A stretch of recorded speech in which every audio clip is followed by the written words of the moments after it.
Not a lot of people build things for couples. A lot of people is like, okay, build your business, or if they've done anything successful in business, it's not often that they transition to say, okay, how do you build a strong unit here? What was that driver for you? Somewhat of a loaded question, dude. That's Yeah. that Welcome ties to the into show. that ties into the origin story, really. So, I mean, Mm, assuming your listeners and I don't know each other, what drove me today to be so passionate about marriage and couples and healthy relationships dates back to my childhood of growing up in a home where that didn't exist. My mom is on her eighth marriage right now, and when you factor in all of the men that came and went throughout my childhood and all this the starts and stops and resets, there was a tremendous amount of instability there. And as you could probably imagine, when you have a parent who loves her kids very dearly. I mean, she loved us, and I will say that she always made it a very strong point that whatever man she would allow into her relationship, they had to treat us well by way of not mistreating us, right? They didn't have to like come and put their wings around us like a protective eagle, but they couldn't mistreat us. mhm. But when you have this constant revolving door of men coming and going, you certainly don't have the full time and attention and focus Totally. of your mom, right? So um, as a kid, I watched how that played out several times. I experienced how it played out several times, and I committed early on that I was never going to do that to my family and to myself. And so, I Can I ask you about that real tomorrow, quick? yeah, go ahead. So a lot of people that I don't want to just gloss over the power of what you just said. So many people get to a point in life where they say, okay, these are the role models I've had, so that's how I'm going to live. This is Yeah, what I have seen, this is what I've experienced, so that's how I will act moving forward. You are saying you had the exact opposite. You had these role models and this experience, you said, okay, instead of saying that's the standard, that's the norm, you looked at it and said, no, the opposite. I am going to use that as a catalyst to say I will never do that, never go that far.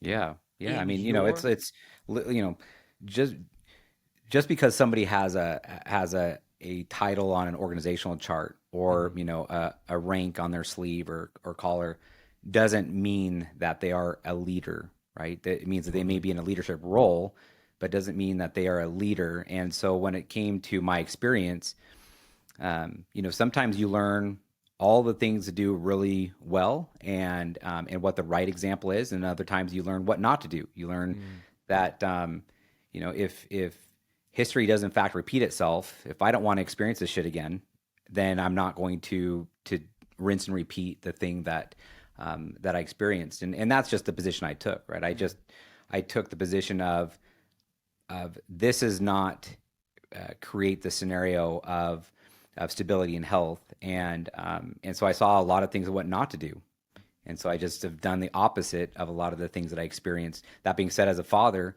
I'm I don't have a playbook to even reference. There's no parenting book in general. We all know that if you're a parent, but yeah. for many parents are able to at least reference the things that they really enjoyed um, and the things they want to recreate for their kids and for their families. And I remember when dad did this, or I remember when mom did that, and for our son, I'm just purely making it up as I go. But I also am very, very intentional about surrounding myself around other father figures who represent the kind of father that I want to be, and are raising their sons the way that I want my son to be raised as well. Amazing.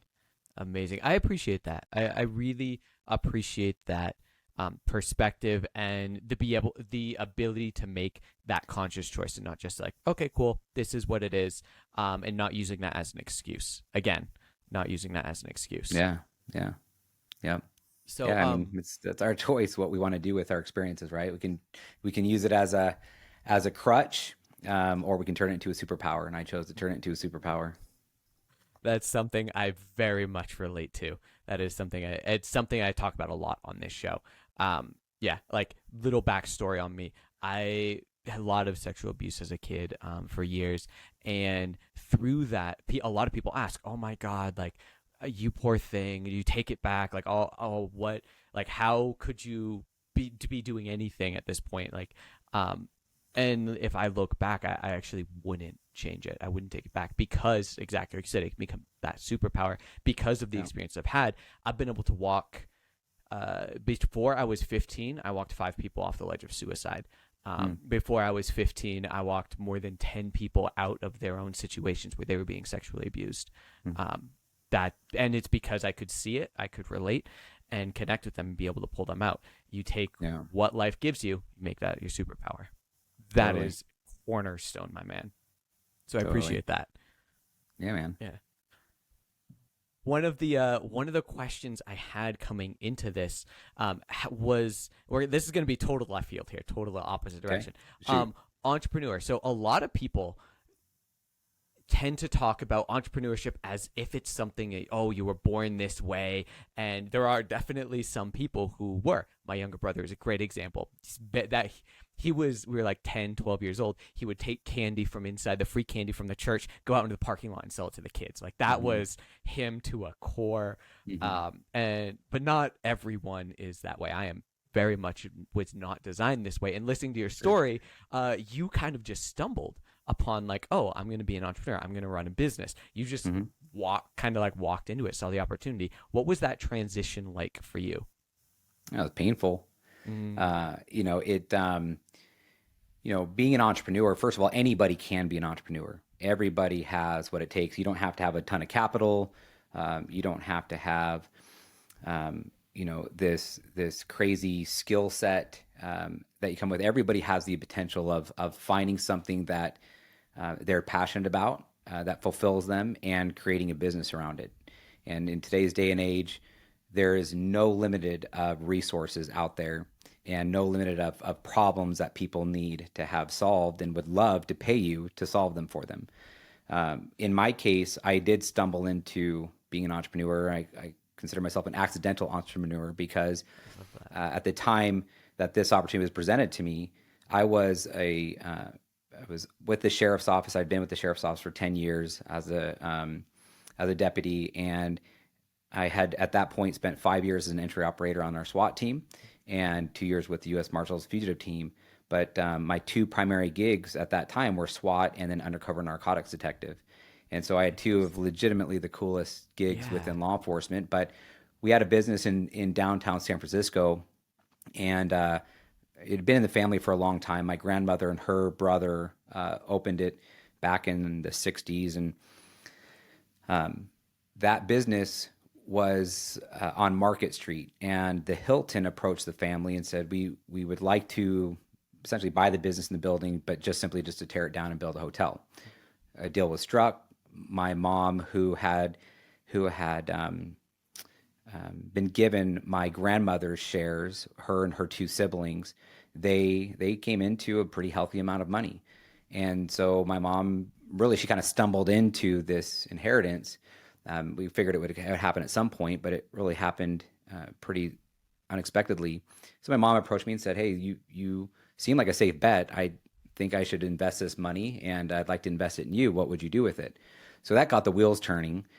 And I didn't have a high business acumen whatsoever back then in 2012, 2013 timeframe, but I did know SWAT and special operations and tactics really well. And I opened up a self-defense training center that we didn't cut a single corner. It was built like a movie set. It was Damn. 60,000 square feet with 30,000 inside, 30,000 outside, and looked like a little village in there. And we did all kinds of real world training and things. But it was an incredible business model. But I also was very naive on what it actually took to be a successful entrepreneur, and just simply having a good idea and building it out well is not nearly enough. And so I had a couple of years where it was very painful in realizing the actual leadership that needed to be put in place. First of all, leading myself before leading others, and then all of the other components that were a part of building something really successful, because nothing is ever built by ourselves. Nothing's substantial, right? Like if you want to ever build or accomplish anything that's really substantial, it's done as a team. And getting a team to be bought in on the vision and the mission and the core values of the company that help rally behind you to create something substantial, that is an art and a science. And I didn't have it figured out back then. So we had a couple of years, my wife and I, where it was not a fun time at all. I'm really glad you said that, because I want to ask the difference in the dynamic between you and your wife. There's a couple questions that I want to get here, but I'll start, I guess, here. Before you started the business, right before you start jumping into doing this, you were with SWAT and you said undercover narcotics. What was the dynamic that you and your wife had, and how did that change after you left that and started this journey? Our dynamic was great. I mean, we had an amazing marriage, and really, I think I could legitimately count on two hands, maybe even one hand, how many arguments, like legitimate yelling, shouting, like angry arguments we had at that time. And we were married in 2006. So tomorrow will be actually 17 years married. My wife and I. Congratulations, man. Happy almost Yeah, anniversary. thank you. Yeah. Yeah, thank you. Thank you. Wow. Tomorrow. Yeah. So we had a great marriage. My wife didn't particularly like what I was doing, just simply because, like all first responder spouses, they worry every single time you go on shift. They really worry. And there had been more than a few times where things were a little bit dicey, and just out of pure love and concern for her husband and what every first responder spouse feels, like she didn't like it because of that worry. Was very supportive about it, and I really felt like I was doing something that was really spoke to me as a person. When I look at my childhood, because I had so many restarts and resets, and just always had this start stop, but it would work itself out, and we would just figure it out. I developed this personality of being very even keeled. Like things don't get me excited. It's very hard to get me riled up. Yeah. And when it comes to really dynamic, uncertain circumstances that you experience in special operations, being very even keeled and being able to keep a level head and make clear decisions under stress is obviously critically important. And so that is part of my superpower. One of the superpowers that came from my childhood is that ability to really thrive in really dynamic, stressful environments. But I loved what I was doing at that time and wasn't looking for a way out. I did question whether or not I would be able to actually retire from the profession, because it was very evident the way that the profession was trending. This was before all of the defund the police related stuff, but it was certainly trending that direction, where the administration was feeling the pressure from all of the politicians and everybody that's involved with politics. But yeah, we had a great thing going. She had a great job that she had been at for a long time. She had worked her way up there, and that all changed pretty soon after we opened the business. So because of the stress of the business. Did you guys have is either of your high up on your personal needs, like security? Because going from having everything be like, cool, consistent paycheck, you both have solid jobs, to, hey, we're going to run a business. And I was listening to one of your podcasts, and you were talking, you were like, yeah, and like you're very much an action taker. You're very much someone who's going to go out and do the thing. So you come to your wife and you're like, hey, here's the plan, and we can sleep here, and we could do this. And like, I imagine that changed the dynamic. I imagine that process was difficult. Am I right in saying that? Totally. Yeah. My wife and I, our upbringing was very different. Her parents, didn't so much as separate, or probably even sleep in different bedrooms when she was growing up. Right. They're still married to this day. And so her upbringing was very stable, very predictable in a lot of ways. And that is definitely her comfort zone. Where she is most comfortable is to understand what's ahead, and to be able to see clearly anything that could compromise the current status quo, you might say. She is much, much better. She is light years better today than she was back then. But back then, it was definitely, we know when the paychecks are going to hit the account. We know how much there's going to be. We know the pathway. I mean, I could tell you based on the pay scale of the sheriff's office exactly how much I would make at every level, up to and including the top highest level, which would be the sheriff itself. Like, it was all planned. Yeah.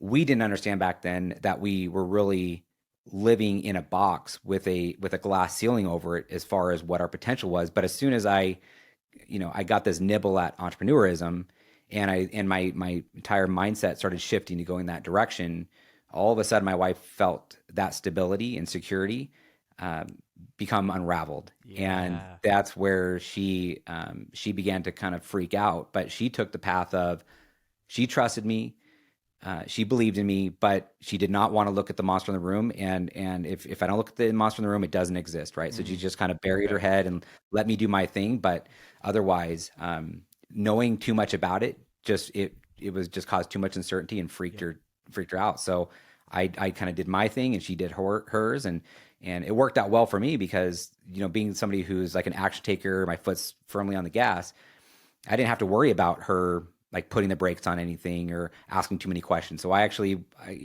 embraced the fact that she was just kind of turning a blind eye to it and hoping and praying that everything was going to work out. Yeah. Yeah. Oh, that's interesting. Did that time, because I'm assuming it's not like that now. So No. at some point that changed. When did that change and what happened? Well, we experienced some real hardship the first couple of years of that business. And it wasn't even until like rounding out our third year, we owned it for 5, where things started to change. So, Wow. we just continued to erode at all of the things that we had worked our lives to build together. As the months went on of owning this business, again, it wasn't the business model that was the issue. It wasn't the team. It wasn't the clients. It really absolutely boiled down to me being an ineffective leader. And I was learning that taking the fake it till you make it path and not being authentic was not serving me or anybody else well. And so we were systematically seeing this erosion of any of the savings that we had in the 2 homes that we had built, and most importantly, the relationship that we had was all eroding. And all of a sudden, we're fighting all the time. There's no connection there between us. Everything that we say to each other ends up in some sort of either passive aggressiveness, or it just was not a fun time to be married. My weight had shot up. I was, two, like 210 or something. I shot up to like 260. And then our bank accounts were just dwindling. I mean, we were robbing Peter to pay Paul. But the problem is, people would ask me how I was doing. They would ask me how business was, and I would tell them it's awesome. I tell them the family's great, business is great, being an entrepreneur is the coolest.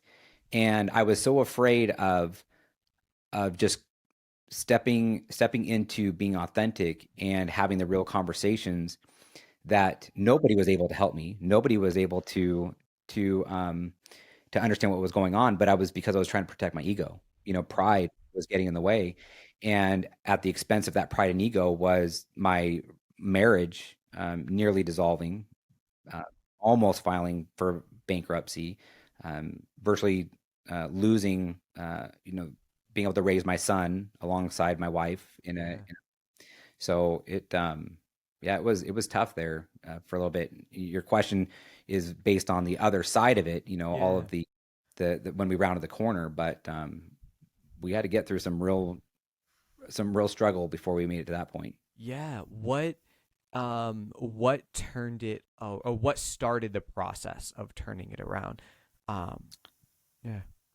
Just being at the having nowhere to go, nowhere to run, right? So, I got to a point to where there was no more faking it till you make it. Like I had been doing it long enough and being unauthentic long enough and living without core values and allowing myself to be doing things allowing for relationships that were toxic or just unhealthy, and all that had been happening long enough to where you just simply can't argue with outcomes and results, right? When my outcomes and results, when my real life scenario was circling the toilet bowl, and like it was just about ready to hit the final chute, I didn't have anywhere else to go. So I had a real conversation with a friend of mine and somebody that I saw as a mentor and a trusted advisor. And for the first time, I was willing to say, this is where I'm at.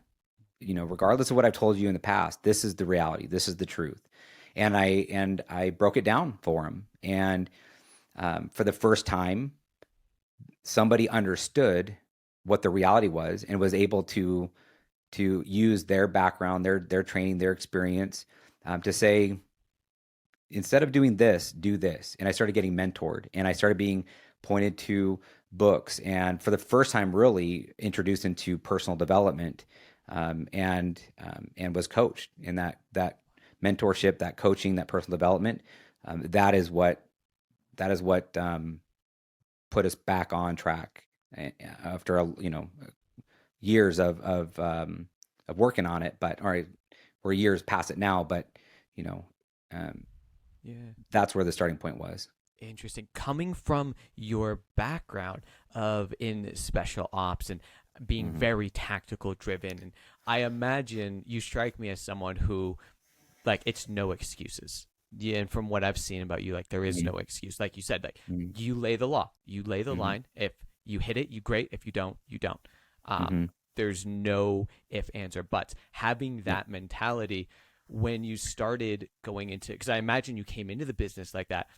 What was and this is a very personal question, you don't have to answer this, but what was the part of you that said, cool, I'm just going to put on this facade instead and pretend that everything's good, fake it till I make it? Well, pride and ego is really what it was. I had a reputation of, at that point, everything that I had gone out to achieve, I had achieved, right? So I'd overcome all the odds that were stacked against me at that point.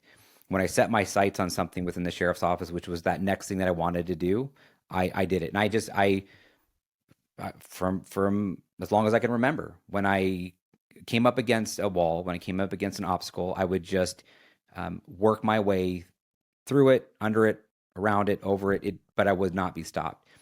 Yeah. And so those people who knew me knew that I was a winner, right, from that standpoint, and I was on a great trajectory. And so I think if I reflect back based on your question, I was afraid to be seen otherwise. I was afraid to admit to myself that wasn't the case. I truly believed that hard work paid off.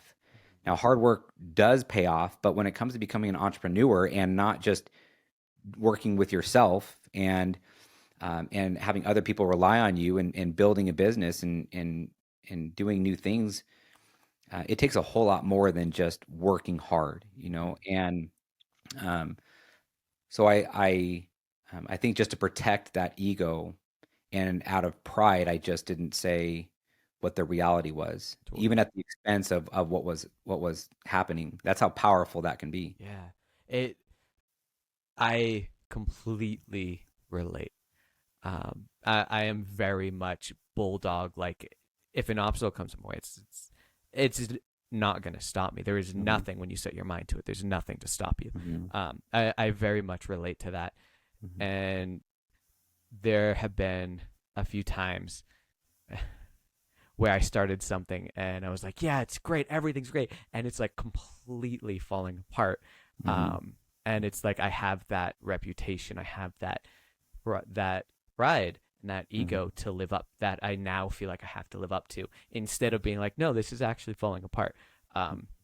One of the situations, actually, last year, I started a business, and it was falling apart. I, again, found my way into entrepreneurship, similar like to you.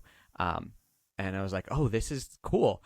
I can do this. I helped someone scale business. I can do this. I started a company and Mm-hmm. then it just fell apart. It was a disaster. Mm-hmm. People were like, "How's it going?" I'm like, "It is so good. It is so good." So like, I very much relate personally to your story. Yeah. And then it wasn't until I took an honest look and started talking to a friend of mine who had built and sold multiple companies Mm-hmm. for like mid seven figures. I was like, "Hey, here's what's actually happening. What am I Mm-hmm. missing?" And be able to Yeah. work on that. Yeah. Humbling Yeah. as There's a hell. difference of yeah, there's a very clear difference between being optimistic and seeing things as a glass half full versus half glass empty, Hmm. versus being unauthentic, Yeah. right? And so there's nothing wrong with being optimistic and looking for golden threads, looking for silver lining, looking for lessons to be learned from the losses. Um, but there comes a point where you're not being optimistic anymore. You're being untruthful. You're Yeah. being you're being a fake and a fraud, and you're wearing a mask. And even if you manage to fool some people, which I think I fooled some. As I look back at it, I think I didn't fool most. Yeah. Right? I think people just entertained it and allowed for it, but people could see the weight I had gained. My wife and I Yeah. were on a podcast. We were being interviewed. The day before yesterday, I believe it was. And, I didn't realize this until she said it. And it was like, God dang, man. But her dad approached her at some point, my father in law, and he said, "You're not happy." It was like, I know my daughter, and this is not my happy daughter. And, we weren't fooling anybody, Yeah. and even if we thought we were. And so it's a very foolish thing to do, to move beyond being optimistic into this. I'm I'm going to put on a facade and pretend like something isn't the way it is when it's so detrimental to other people. Like there's a Mhm. point where you need to start owning it and realize that if you don't, the circumstance will not improve. It's only going to get worse. Mhm. That's what happened with us until Mhm. I stopped doing that. Yeah, yeah. I was gonna say, um, and then your relationship with your wife through this situation, Mm-hmm. through this whole process, Mm-hmm. up until this like turning point, it was going down, it was spiraling. You had you guys almost got divorced. Like it went Mm-hmm. really to the extreme. Um, Mm-hmm. and then you started finding that personal development, things started to change. What are Mm-hmm. some of the things that helped you most going from like the lowest to where you guys were to where you are now? What were some of the practices or things you had to work through or learn to get there? It's a good question, dude. Um, I think recognizing that the reality that um, we always have the power and control to change our circumstances. Like if we don't like our circumstances, we truly have the power and control to change them. Um, I think that recognition there opened my eyes up to the fact that if I want to change something, I must get into the driver's seat of my own life. And if I want to influence other people for the better, and I want to be somebody that is the kind of man that I want my son to grow up to be, and the kind of man that my wife deserves, I I must start leading myself in a way that has much higher standards of expectations of myself and of the others that I allow into my circle. And this realization that um, if I'm not willing to get into the driver's seat and to start taking on that ownership and owning my decisions, owning the outcomes of those decisions, I'm not going to improve. So that was probably one of the biggest things, is to understand that I could change my circumstance. Like I didn't have to be in a place where I was imagining and thinking about what it would be like to have my son every other weekend, or you know I didn't have to be spending time Googling, do you in fact have to um, uh, have your name listed in the community newspaper if you file bankruptcy. I'd heard that somewhere. I don't even remember what the answer was, but I remember Googling it. Like, we were that close to filing bankruptcy. I'm like, is that true? Like, people in my community going to know that I did it because it has to be published? And I didn't have to be in that place. I just had to dramatically raise the standards of expectations of myself and of those around me. I had to divorce myself from any excuses. I had to be vulnerable enough to ask for help, and to understand that the success, when it comes to success, and whatever somebody wants to define as wealth, whatever that means to them, whatever success and freedom means to the person, and your listeners and viewers are going to all have it defined differently. Whatever that means to them, it's achievable, but it's not going to fall in our lap. And I started to approach things the way I used to approach it, which was to see a problem and resolve it the way it needed to be resolved, by taking steps, by taking action. Like, success, it values the action takers. It leans into action takers, right? Those who take action will find success faster and more frequently than people who don't. So that was probably the number one thing, getting very comfortable with editing and deleting relationships, no matter who they were, friends or family. If they didn't have if they didn't meet the standards of expectations, and if they were causing drama or conflict or toxicity, if they were at all distracting me from where I wanted to take my family, then those relationships would get edited, and in some cases get deleted altogether, and just to get very comfortable with that. So those are probably some of the most key ones right out the gate, that when I started to do those things and get more comfortable with them, and then realize that success leaves clues. Like, I didn't have to recreate any wheels. I had to identify more people who represented the kind of circumstances that I wanted for myself and my family, and say, what is it that they did? Like, what do they do? What are their success habits? What do they say yes to versus what do they say no to? And then I just started following those clues and rinsing and repeating the things that had proven to be successful for them. Come on. When this is such a fun conversation for me. Cool. Again, resonates so well. When it comes to Awesome. raising your standards, how did you go about that? Yeah. How did you go about that? It was pretty obvious to me at the time, the things that just were not representative of the person that I knew I could become, the person I knew was inside me. Like, I knew there was a much, much better version of myself inside me. Yeah. And I think I was pretty easily able to say, does that help me get to that better version or not? And if the answer was no, it was no. I developed core values, non-negotiable core values, which is a lens that I filter everything through. But it wasn't that elusive to me, right? Like, I knew, like, if I was 60 pounds overweight and I was driving through, fast food and Taco Bell and McDonald's, and was, talking skinny but eating fat, like, we all know that that shit's not good for you. Like, it's completely nutrient absent. It does nothing for us. There's nothing in it our body wants. We know that the gut, and the biome in the gut, is the second brain of the body. And why was I inflamed? Why was I, cloudy headed? Why was I, tired all the time? Well, it wasn't that elusive to me. So I just started to really identify the version of myself that I wanted to become. And what was interesting, though, is that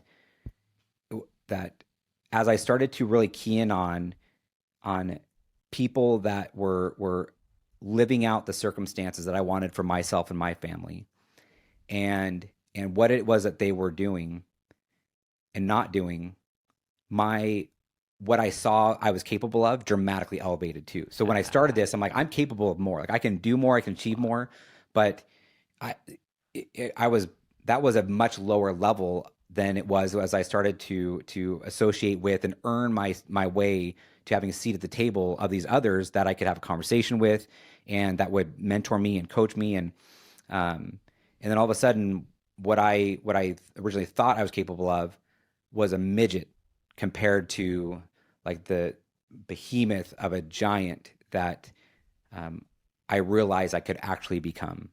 And that belief and coupled with doing the work, like just built this flame into something that has created so much momentum, that I truly don't even really recognize that old version of me in those circumstances. And I do not play small anymore. I haven't played small for a while, and you'd be hard pressed to stop the momentum that we have built at this point. Yeah, seriously. The I'm curious if this was part of your experience as well. As you started to change your physical, how much of an effect did that have on your mental? So as you started to lose the weight, as you started to eat right, as you started to get more consistent in the gym, and the mirror starts to reflect back the person closer and closer to the person you know you could be. How did Mm-hmm. did you see a direct correlation between that and the thinking big, expanding, raising standards in other areas of life? Dude, it's huge. It's massive. It is massive. I Yeah. mean, Wow, it's tell me. I heard Jay Shetty say this. It was actually a podcast my wife was listening to some time ago, and um, and when he said it, it formulated into words what I had known to be true, or come to learn to be true. But there are three relationships in every relationship. There's the one that we have with ourselves, the one that our spouse has with themselves, and then there's the relationship that we have with each other, right? So the first thing is, and Lewis Howes talks about this, being putting yourself as the number one priority is most important. Like, you should put yourself as the number one priority, because if the relationship that you have with yourself isn't whole, if it's only 80% complete, if there's parts of yourself that you don't like, or there's opinions of yourself that are negative, there's no way for you to fully show up for your family, fully show up for your businesses, for your future, the way that you could if you resolve those issues, Mm-hmm. right? So you're able to actually show up for the people that you love and the people that love you the most in the biggest, most substantial, positive ways if you yourself are whole first. So when I was, heavily overweight, I did not like what I saw in the mirror. There was not a picture I liked to be in. There wasn't an angle that you could catch me in, and I didn't like the way that I looked. I didn't like the way that I felt, Mm-hmm. and the internal loop that played in my head was constantly negative. I mean, I don't know how. I'm sure there's studies on it. I haven't looked one up, but I don't know how often somebody, the average person, thinks about the way that they look or feel throughout the day, but it's got to be a lot, right? It's Yeah. got to be a lot. The average person thinks about how they feel in their clothing, or when they walk past a mirror, they look at it in this internal thought that happens. And so, from a mental, physical, and emotional standpoint, when I was in such an unhealthy place, there was no way that I could fully show up for my wife and my son Mm-hmm. and everybody else, right? It's just I was leaving too much potential on the table. There was too much self-criticism there. There was too many negative thoughts that occupied my mind. And just from an energy standpoint and a mental clarity standpoint, like, you just it's massive, dude. When I started to round the corner from it, it takes a while. You have to be Yeah. consistent, you have to be disciplined, you Yeah. have to give it time.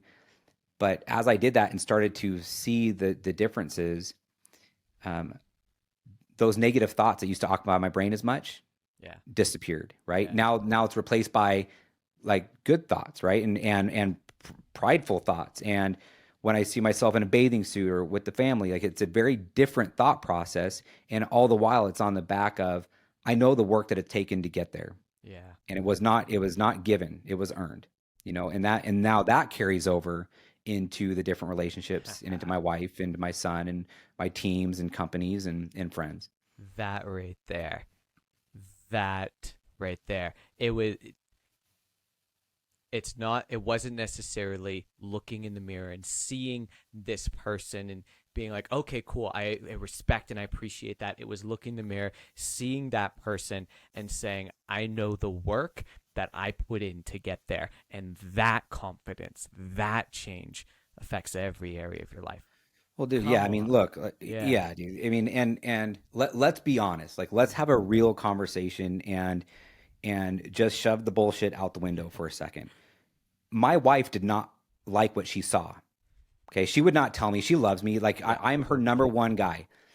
But there is no way that as a fat body and as somebody who had rolls everywhere and just unhealthy, my wife didn't like that. Wasn't attractive to her, right? But people who are heavily overweight, they are not attractive to their spouse.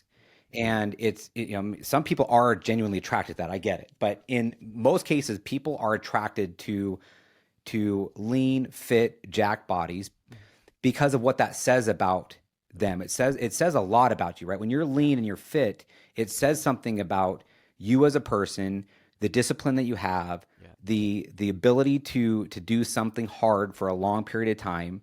And when we look at like just nature, and when it comes time for females particularly to choose a mate, right? They want to choose somebody who's going to be genetically strong and carry on the gene pool in a healthy way. They're picking the strongest, most talented, smartest, male out there, and and I get it. Like that's something that's going to offend a lot of people, but it is the truth. Like It's you like don't fool yourself to think that your spouse is attracted to you the way that they would be certainly if you were lean and fit, right? And for me, I knew that. Like my wife would never verbalize it because she's just sure. too nice to be human. She's one of the coolest people in the world.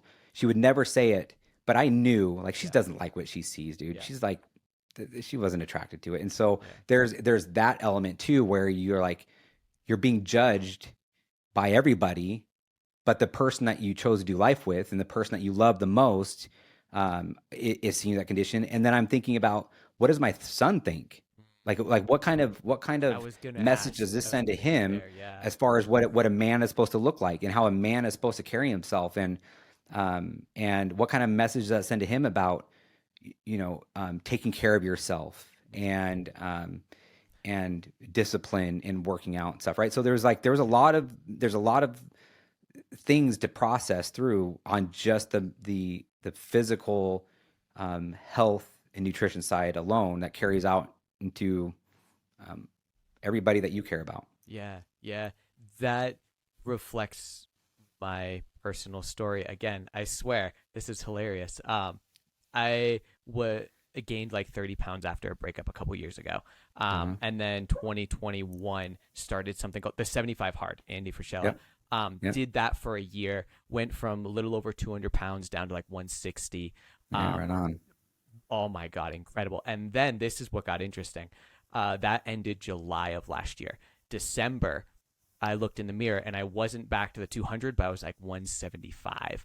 Mm-hmm. And I looked in the mirror and I was like, oh, what I hold as my new benchmark is, now that I've seen what I thought was possible, my new Mm-hmm. benchmark is completely changed. I'm no Mm-hmm. longer a benchmark of, oh, like 180, 190, Mm-hmm. that's fine. It's like, no, even 175 is not okay. Mm-hmm. That started to change.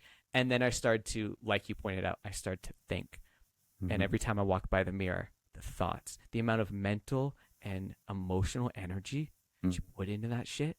Mm-hmm. And I literally realized, like, it is what got me to actually jump back in and to be more consistent. And at this point, I'm down to about 165. And what's Nice. got me back down to here has been the point that was like, look, one, I don't respect myself. Mm-hmm. That to me was horrifying to admit, but it's true. Mm-hmm. Like, if you can Mm-hmm. look in the mirror and you don't like what you see, you don't respect yourself. That's just Mm-hmm. baseline. Not only that, what message was I sending to my girlfriend? We're in this beautiful, beautiful relationship, and what message am I sending? That this is completely fine, and that, like, I can not only disrespect myself enough for this, but also it shows a lack of commitment, a lack of discipline, all of these things that are core values of mine. I don't think enough Yeah. people realize that when you change your physical appearance, so there's so much impact outside of just that physical, especially when it comes to relationally. Yeah, yeah, man. I mean, yeah, it is it plays a massive part. There's also like the scientific element of what being overweight and obese does to your heart, and how many illnesses that lead to premature death are associated with it because of the inflammation within the body. And yeah, man, you're like, if you're living in a way that is legitimately causing uh, the circumstances that result in premature death and medical expenses all the way throughout.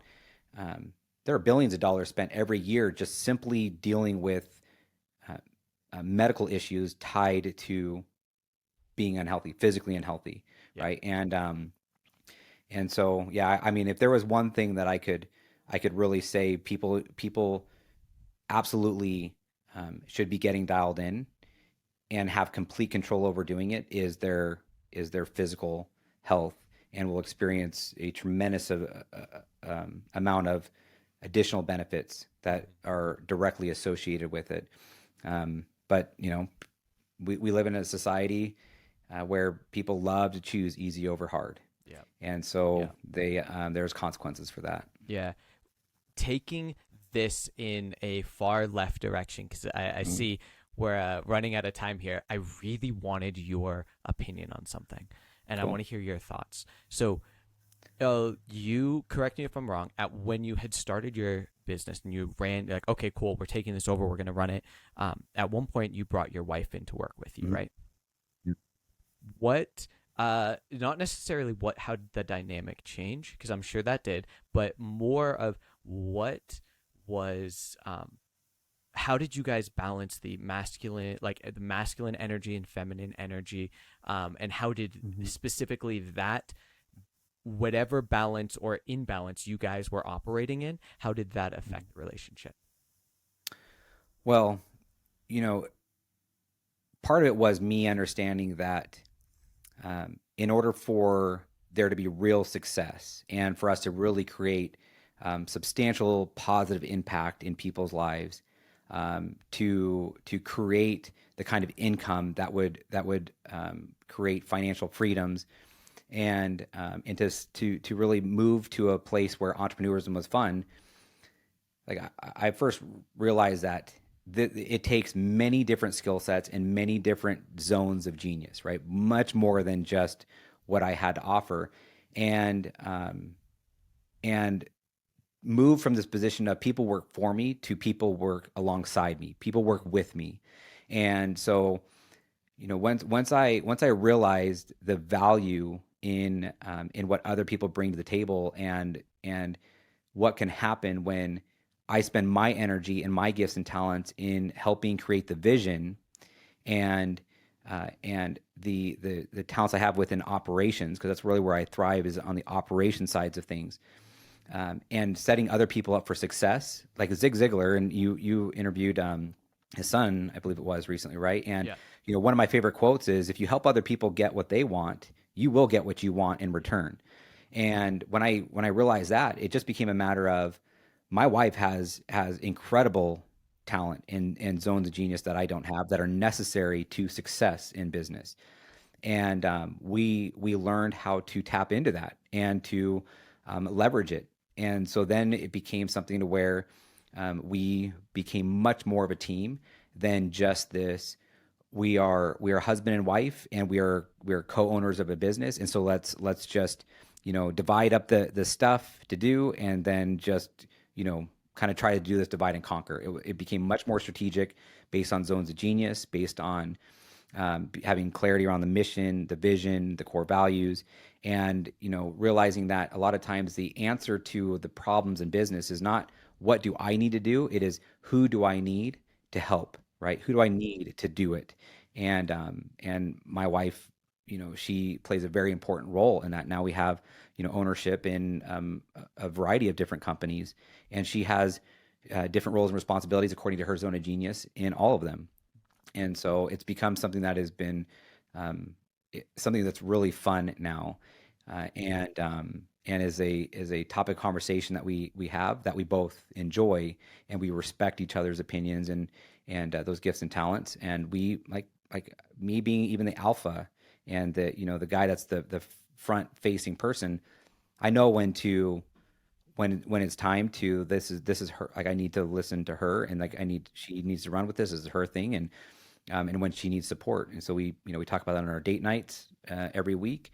We talk about that on our drives and our walks, and it's turned out to be a very fruitful thing for the marriage. To be able to step into situations and be like, okay, this is more your zone of genius. This is mine. We communicate about the overlap, and we can talk about what's going on, but really being able to say, okay, this is where you're going to thrive, and this is where I'm going to thrive. Yeah, Having we that did kind of something. dynamic. Correct. Yeah, we did something, and anybody listening that was interested to reach out, I get you the information on it. But we went through something called an Enneagram, and it's a particular kind of personality assessment that was really really helpful.